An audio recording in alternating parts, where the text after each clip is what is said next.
everybody? Welcome back to Mount Mograph. As always, my name's Matt. On deck today, we got Summit 52, an isometric low poly world inside Cinema 4D. I got a whole bunch of requests for a low poly summit, and I haven't done one in some time, so I figured this was a great way to come back. So in today's video, we're going to cover absolutely everything to create this nice poster for maybe like an environmental fund or something, or just flying whales. However you want to dumb it down. We're going to do something fun today inside Cinema 4D, so I hope you guys have a lot of fun with it. We're going to cover some older techniques we've covered in past low poly videos, as well as a whole bunch of fresh new ones, and also some really nice modeling techniques to make your designs really pop. So let's go ahead and jump into Cinema 4D.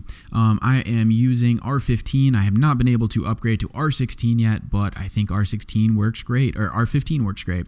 So let's go ahead and create a new project here. And something we're going to use quite a bit today is the Axis Center, which is a very, very powerful window. If you would like to use it, you can just right-click somewhere and go to Customize Palettes and just type in Axis Center. You can type as many of those letters as you want to get Axis Center to pop up. And once you do, you can drag it out and dock it somewhere. Now I have 2 copies of that, which is great. I love that window, so I'm just going to make a whole bunch of copies. And if you click it, it will pop up and you can dock it somewhere. I've chosen to put mine right over here, which is pretty helpful. So with that all set up, let's go ahead and start creating our scene. What we're going to do first is cover what isometric design is. So isometric is a cool kind of perspective or view on an object where things that are scaled are all in like perfectly how would I say this? They're all like perfectly structured. They're all in like a perfect grid. So when we look at this, you can see that there's actually a perspective or a scale from this point to this point. There's actually a bit of a diagonal angle to it. And when you go into isometric view, it's actually all a straight line, and you don't get any of that weird scaling that is a real world environment. So unlike a lot of people seem to think that aren't designers or just have never used isometric stuff before, is that you have to design your thing with that perspective in mind. Like you have to model your object in isometric design. So as you can see, I can zoom around this scene and I'm still not getting that isometric look, and I could spend a ton of time modeling an object, or I could use Cinema 4D's beautiful view selection. And if you go into cameras and down to Axometric and just release your mouse on this little dot here, it'll pop that menu out for us. Boom, look at this. We got an isometric view, and if we click it, now things are going to be perfectly lined up into this nice grid for us. So if I press Command R, you're going to see we have an isometric design already happening, and there's a whole bunch of other, I'll be honest, they're kind of horrible views you can go into, one of the worst being frog, which if you ever find a use for, let me know. I'd love to know what I can do with frog perspective, other than say it a lot. So let's go back into isometric view and just click a camera, and what that camera is going to do is take whatever view we currently had in the viewport and put that into the camera properties. As you can see, under the camera projection, we have isometric and isometric in our viewport. So let's close this little dropout and go to cameras, perspective, and we're back into perspective mode. So the reason we did this is because it's like a nice little shortcut to dig through some menus. So I'm zooming around right now in perspective view, and if I go and click my camera, it is going to take us into isometric view. So I've found that is just easier than going into camera and digging through these menus to get to isometric, because I'm a little lazy. So anyway, with that camera set up, let's call this lazy cam. And what we're going to do is just delete these cubes, because that was just an example. I'm going to save the scene to my desktop as thingy3. And let's go ahead and just hide our camera from our viewport. I also have the grid turned off. If you go up into your filter and just unselect your grid, that is just going to hide it from the scene. And I don't want to see the camera in our viewport, so I'm going to double click the top traffic signal here and just hide it. So let's go ahead and create a cube.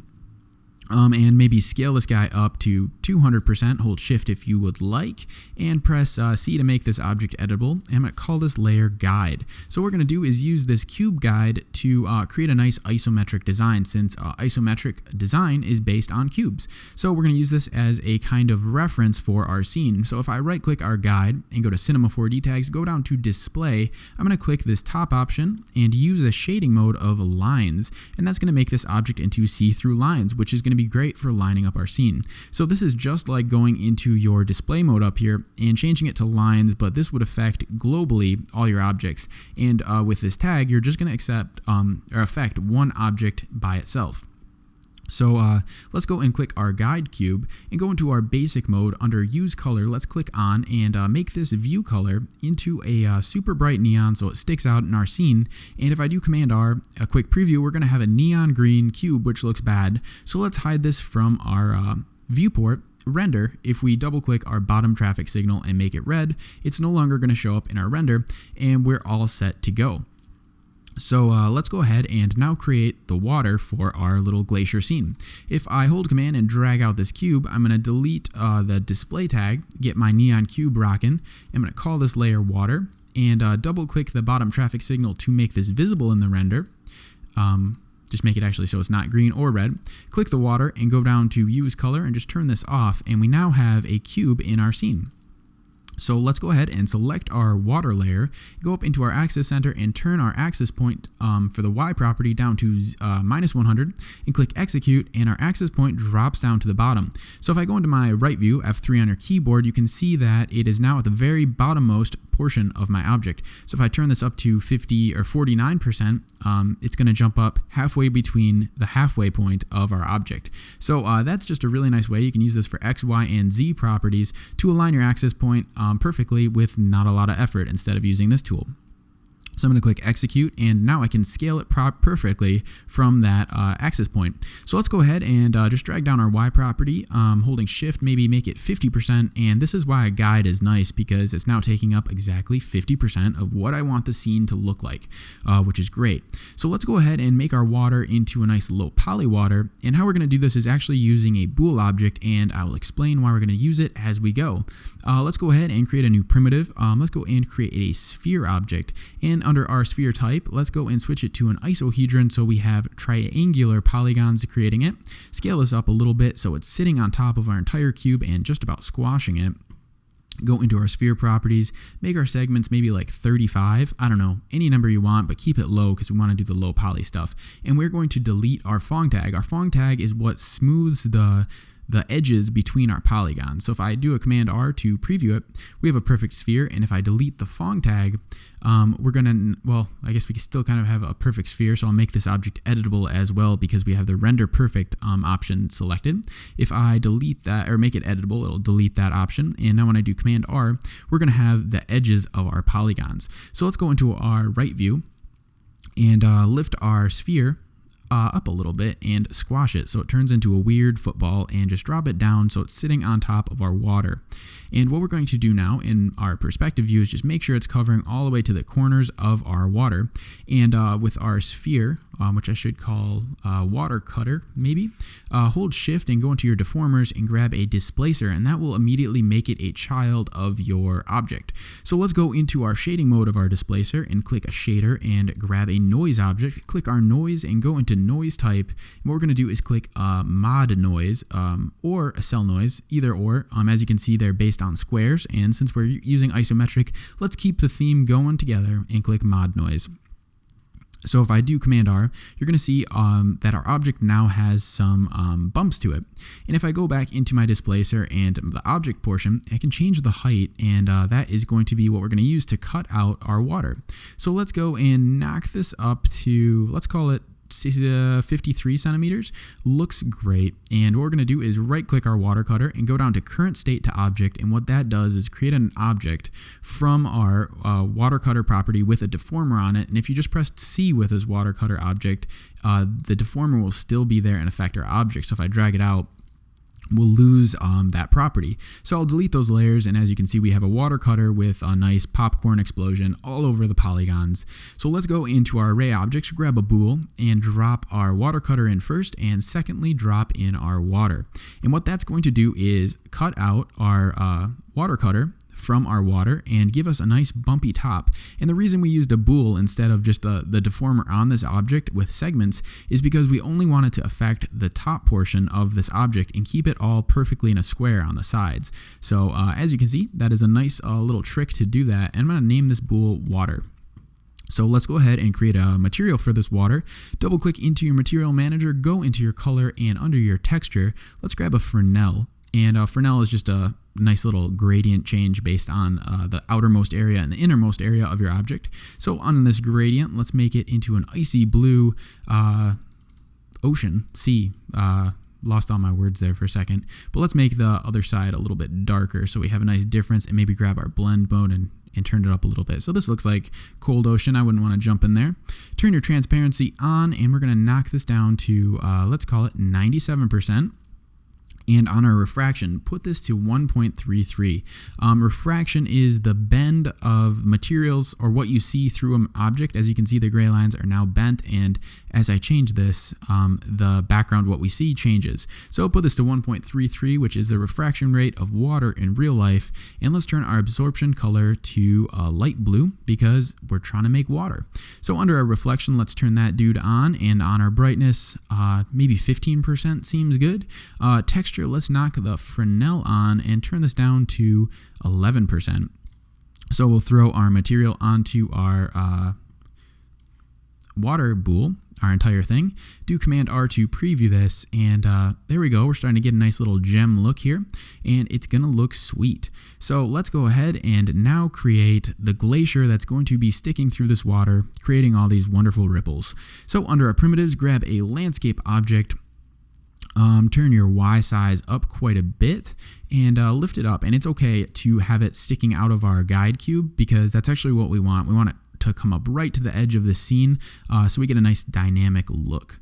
Under our width and depth segments, let's turn this to just way lower so we get a nice low poly look. Let's go to maybe 35 and 31. I'm just guessing numbers here. And turn our rough furrows way up so we get nice amount of bumps, and also our fine furrows. I don't know.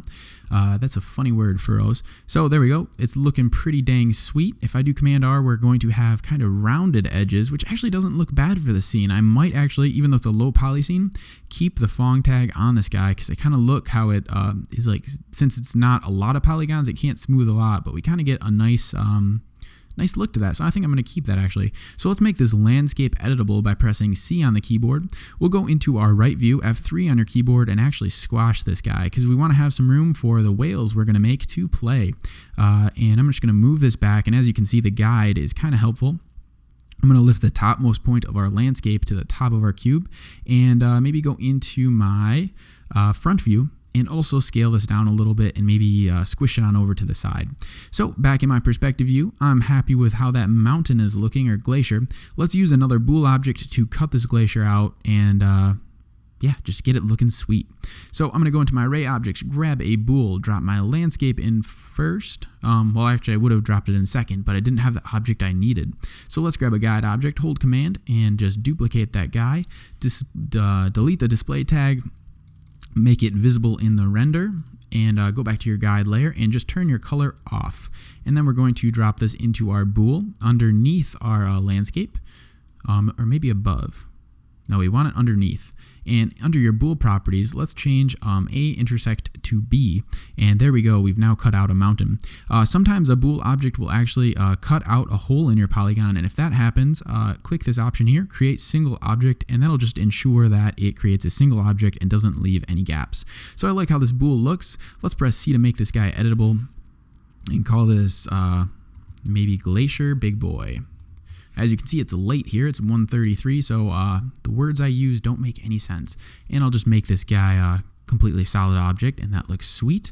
Let's go ahead and take a look over at the side here. So as you can see, if I turn a little bit, we're starting to get all kinds of crazy lines, and that happens when an object is sitting right on top of each other. So since we used a bool to cut this object out, and we used the same size bool both times, the object is sitting on the same exact area, and that's why we get this weird discoloration here. So what we're going to do is grab our Glacier Big Boy, and in our access center, just use the Y, knock it down to -0 or -100, and this is going to jump our access point to the very bottom of our glacier, and then I can just scale this down the smallest little amount, so 0.3% smaller, and that's just going to be now on a different area, and it's going to look like it's sitting right up next to the glass. So one thing I should probably mention is my render settings. If you go and click in your render settings, I have Ambient Occlusion turned on, and if you don't have it on, it's going to look like this, which is pretty atrocious, and I normally wouldn't show anyone that, but if you turn on Ambient Occlusion, it's pretty much an instantaneous fix to getting your scene to look a little bit better. So this is looking all right. I promise it's going to look good when we're all done. And maybe what we should do with our Glacier big boy is delete our Fong tag and get a little bit harder cuts. Yeah, I actually do like that better. And now we're getting all kinds of more reflections. So one thing is on our water layer, let's right click, go to Cinema 4D tags and click the all powerful compositing tag. And we're going to make it so our water can't cast shadows, because once we add lights to the scene, the shadows are going to make it really hard to actually see what's going on under the water. So just trust me on this. We're going to turn off the shadows, and there shouldn't be a massive difference now, but it's going to really help us down the road. So there we go. It's looking pretty good. Why don't we throw some lights into the scene and see what we can start doing to get this looking a little bit better before we go and make some whales and have them fly around. So we'll create a new light object. Let's make an aerial light. And what we're going to do is right click our aerial light, go to Cinema 4D tags and down to target tags, and drop our Glacier big boy into our target object. And what this does is tells the object, the light object, to always face the target object, which is really nice and a lazy way to position lights in a scene. So if I go into my light object, make sure my shadow is turned on to area, and I'm going to go to the color and make this an icy Arctic blue, just like everything else in the scene.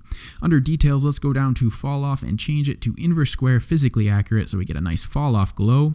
And I'm going to just make it so it barely goes to the bottom of the water and maybe pull this guy back a little bit and drop it down. And as you can see, positioning lights is so much easier when you have a target on them, because you can never not be facing the right object. So let's see, we're getting some nice glows on this side, and I do have some aliasing going on in there, but we'll tweak that near the end of this video.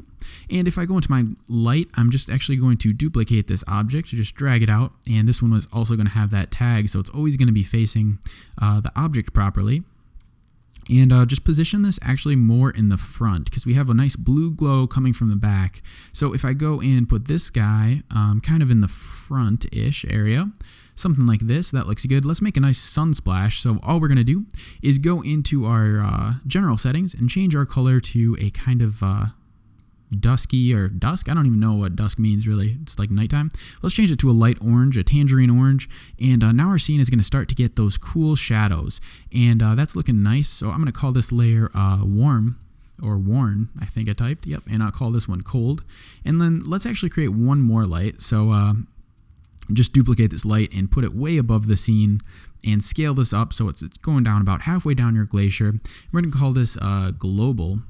And we're going to make our global light pretty white and just turn the intensity down. And that's just going to fill in some of those shadows so they're not quite as hard.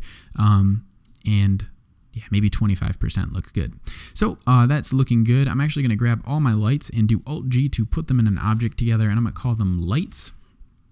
Just so they're nice and easy to see. Let's go ahead and jump into our isometric view via the lazy cam and see how we're doing. So our scene is actually facing the wrong way, and when you're in an isometric mode, I cannot rotate the camera. I can only position it and scale it in and out. Sorry for making you guys sick with that. Let's grab all of our objects and put that into a new null object, and I'm going to call this scene null. And then I'll just rotate my scene null until it's facing the correct direction for what I want with my isometric design. So there we go. That is looking good. Now the mountain thing is facing the camera, and it's looking pretty good. So we'll jump out of our lazy cam view back into perspective. Make sure to save your project, and we probably need to throw some kind of color onto our glacier because it's looking very boring. Let's create a new material. In our material manager, go up to our color and select a gradient here. Click into your gradient mode, go down to type and select a 2DV. And what we're going to do is create a nice change from white near the bottom and to the top where the ice is going to be of this glacier. We'll put this to a nice ice blue and just change your blending mode so it's really tight near the top. And then we'll go into our reflection, turn it on, and just knock it up to, let's call it 66, so we get all kinds of nice sheen. And actually under your luminance, let's turn this on too. We'll turn it up to like maybe 9, and what this is going to do is just make our material a little bit brighter so the shadows aren't as hard. So let's drop this material onto our glacier, and you might have to pop down your scene null.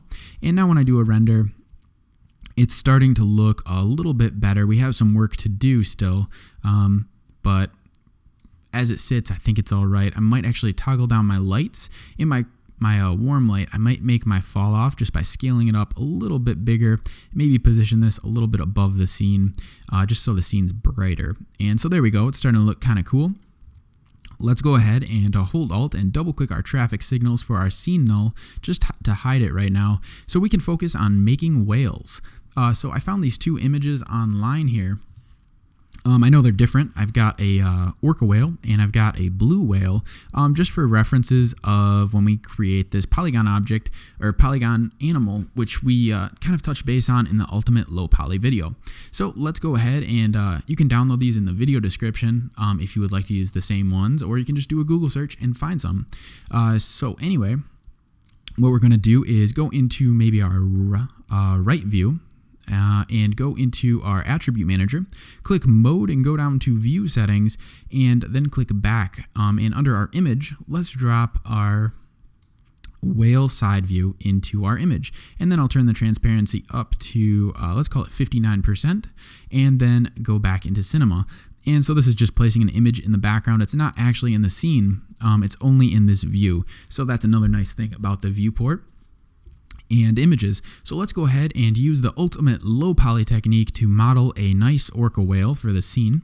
So what we're going to do is first create a Loft Nurbs.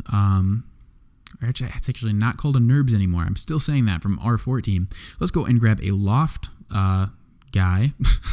I'll substitute that. And go into our splines and grab a, let's call it an end side. And we'll just rotate our end side negative 90 degrees so it's facing the proper direction, and position this somewhere and place it into our loft. So what our loft is going to do, if we duplicate our end side, we're going to be able to create an object. So if you haven't seen the low poly video, ultimate low poly video for modeling animals, this is the same technique that I used for that. So what we're going to do is just grab our end side, move it to the starting point of this whale, and just scale it down. So something I've actually started to do when I'm modeling like this, if you can't really see this line and you have an object you're trying to see, if you go up into your filter and just turn off your axis point, you won't see the handles, but if you know what you're pressing, you're all good. So it just makes life a little bit easier. So I'll scale this down and move it over, and then just hold command and copy it, and just scale it up as needed. So we have this animal here, and this doesn't have to really be perfect. This is kind of quick for now, but rotate it if you need to, and just get a nice kind of base shape to your animal. There we go. And then if I go into my scene, I now have a beautiful whale body in the works. If I go into my loft, you can see the subdivision is quite high on here. And one thing also is that it has these rounded edges, which are no good if we're making low poly. So let's click linear interpolation, and that's going to make the edges hard again. And then we'll go into our subdivisions, and let's just turn this down until we get rid of all those lines, because we want the most basic shape possible for this low poly look. So I'll turn that down to 2. And you don't want to go too low because then your object disappears, but that looks, yeah, not right. Unless, let's see.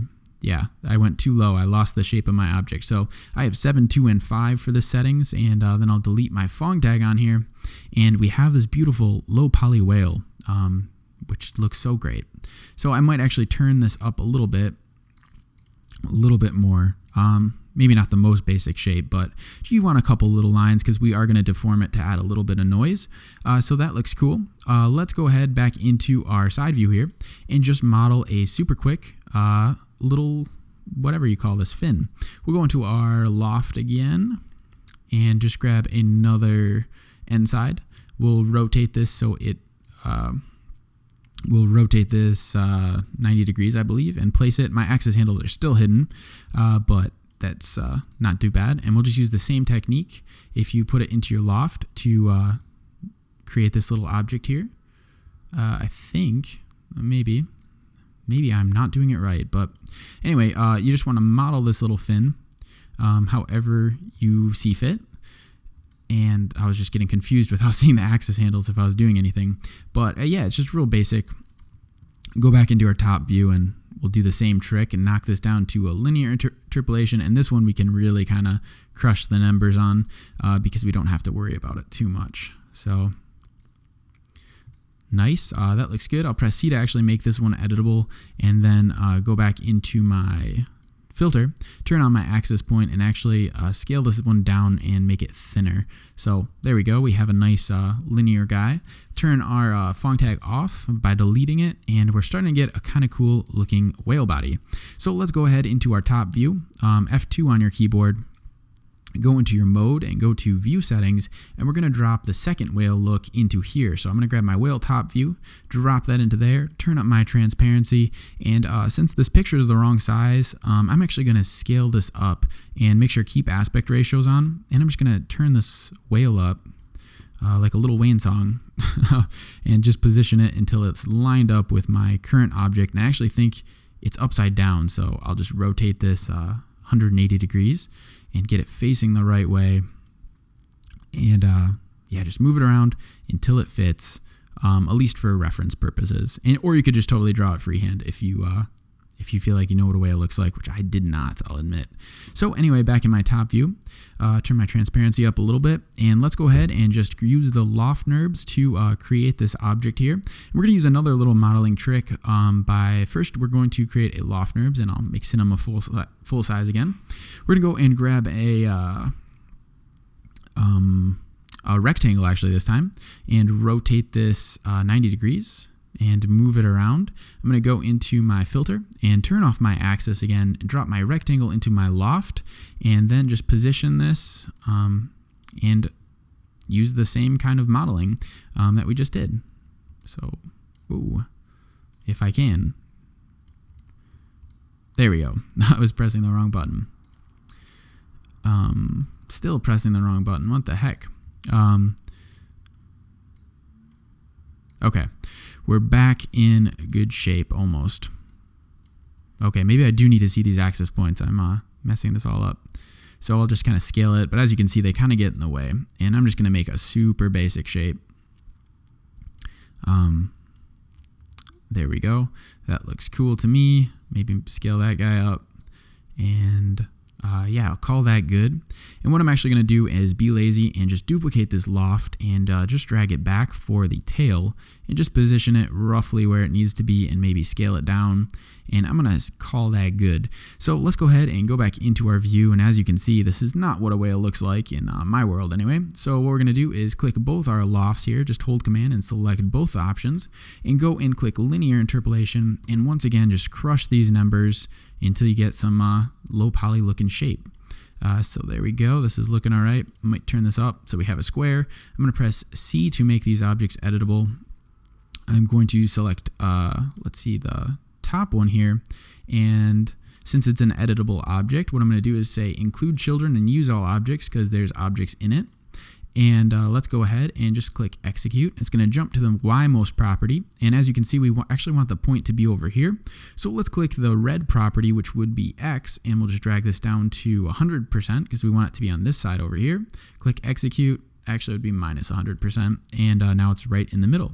So I'll go back into my top view and just line this up right in the middle of my object and squash him a little bit, and yeah, just position him so it fits. And we'll do the same thing for this other loft here, and it should be all set up. So I'll just click execute again, and I'll squash this guy and lift it up so it's intersecting the whale. Let's go ahead and grab both these loft objects and say right click, select children, right click, connect objects, and delete. So they'll become one object. I'm going to go up into my array objects and grab a symmetry object, drop my loft 4, which is the tails in there, and there we go. We've modeled a whale. And then I will just delete the Fong tag on here as well, and we'll have some nice low poly looking whale action. So phenomenal. Let's grab all of these objects together and just right click, select, right click, select children, right click, connect objects, and delete. Select all children, and then press C to make them all editable. Right click, select all children, right click, connect objects, and delete. And then we're going to do go into the point mode, press Command A to grab all the points, right click, go down to optimize, and this just ensures that any intersecting points, if they're touching another point, they're just grouped together so it's one nice solid object. So there we go. we have a pretty awesome looking whale. I'm going to call this guy Whale, and let's go ahead and turn back on our scene. So just hold Alt and click your traffic signals, and our whale is massive and crushing our glacier. So let's just do Command R and see how he's looking. He's super smooth, so we need to delete that Fong tag one more time and see how he's looking. So he's a very lively whale. He likes to hang out on glaciers and go on walks on the beach. So with our whale selected, let's hold Shift, go into our deformers and grab a displacer. Go into our shading, go into our shader, and turn on noise. Click our noise and go into our noise type. Once again, click mod noise and turn our global scale up. And this is just going to make it so our polygons have some variation and you get a nice texture to our whale. So that's cool. Once again, right click, current state to object, and then just delete the old one, and we just have a whale with a little bit of noise on him. And what we need to do is bend him with a bend deformer to give him a little bit of movement. So we'll go and grab a bend deformer and put this as a child of the whale, and now scale this this guy, not this guy, the deformer, the bend deformer, which I'll actually hide the scene again for a second. Let's go ahead and just bend our whale. So we'll see which way it's facing right now. That is incorrect. We need to go to our keep Y axis length and just select that so our object doesn't actually get warped. And what we want to do is actually kind of arc the whale. So as you can see, it's facing the wrong way. So I'll just rotate my deformer, maybe something like that. And as crazy as the deformer looks, you don't really need to worry if it's the right size exactly. Yeah, just do your thing. Get the whale to have some kind of movement, or shark, or whatever it may be. I'm actually fine with him looking like that. He's a little derpy, but it's all good. So anyway, let's make our scene visible. And as long as the bend deformer is a child of the whale, we can go ahead and scale the whale and put him wherever we want in the scene, and the deformer will change as well. So let's create a whale texture by double-clicking our materials, going into our color, and going to our texture. And actually, we're going to go down to effects. Surfaces, and what we're going to do is grab a, let's call it a cloud texture. So he's not going to be a blue and white whale, but we'll click into our cloud texture, and I just like this noise, so we'll make it a dark gray and a white.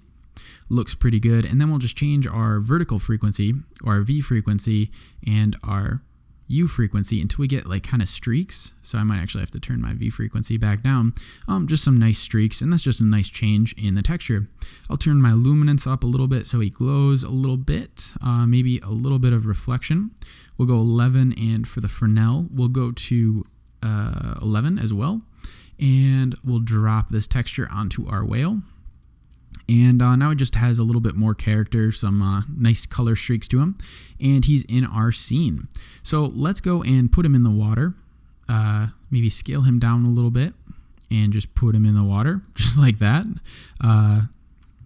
That looks kind of cool. He's actually coming out of our little scene. So just position him however you want, and you can duplicate this whale and change the deformer if you want to have a nice amount of variation. For the little demo I showed you guys, I actually used the same shape because I thought it had some nice kind of movement, and it kept the eye kind of rolling in a good direction. So I'll just duplicate these whales and place them a little bit outside the scene. So just with having that kind of bend look, you can kind of get the eye to go into a certain portion of the scene. So since the center point is going to be the glacier, I'll just duplicate these objects and keep that nice circular motion going. So pretty basic. Let's see, maybe. So as you can see, you can do a lot with pretty much the same object. And then if we click into our isometric view, we're getting a nice isometric design together with this whale family flying around a glacier super dangerously. So let's go ahead and just do a couple more things to get this scene together. We'll work on the light real quick, and also give the scene a nice light glow, because as you can see when I render it, a quick preview, we have a black background. So what we're going to do is go and actually create a floor, and actually not a floor. Let's go and actually create just a background, and double click our background and create a material, and we're going to make this into a Fresnel and give the Fresnel a kind of light gray outside, as you can see here in the preview, and in the middle we want just a nice bright white, and once again drawing the eye to the middle of the scene, and we'll give it a little bit of luminance as well. let's call it 15, so it's a little bit of a glow. Throw this onto our background and we'll do a preview and just see how our scene's looking. Just 1 second on this preview here. It definitely looks kind of cool. We have a little bit of work to do on the light setup. It's not quite bright enough, so what we need to do is probably we'll go into our scene null and down into our light null and just turn our global light. We'll just crank this guy up a little bit and see if that helps our scene. So now it's much, much brighter. It didn't really help, and I'm guessing that is because it is not big enough. So we'll turn our fall off up a little bit and see if this is now helping. Do a quick preview. We'll probably still have some shadows over here just because that's the way the light is facing. So why don't we tweak that by grabbing our warm light, which is the light over here, and just lifting it up over the top of it, and then doing a preview and just getting rid of some of those hard shadows.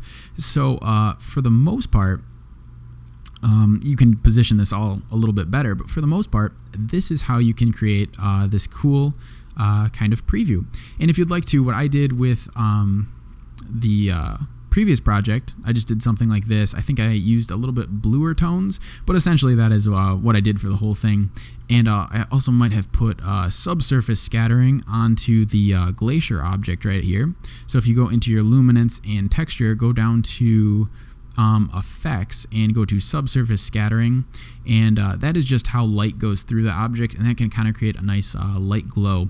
And then post render, you throw a little paper texture on there, and in no time at all, you have a cool wildlife poster.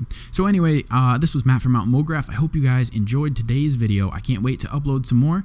If you liked the video, like the video, subscribe to the channel, or leave a comment. You guys are all awesome. Thank you so much for checking out the video. I will catch you guys in another video. Peace out.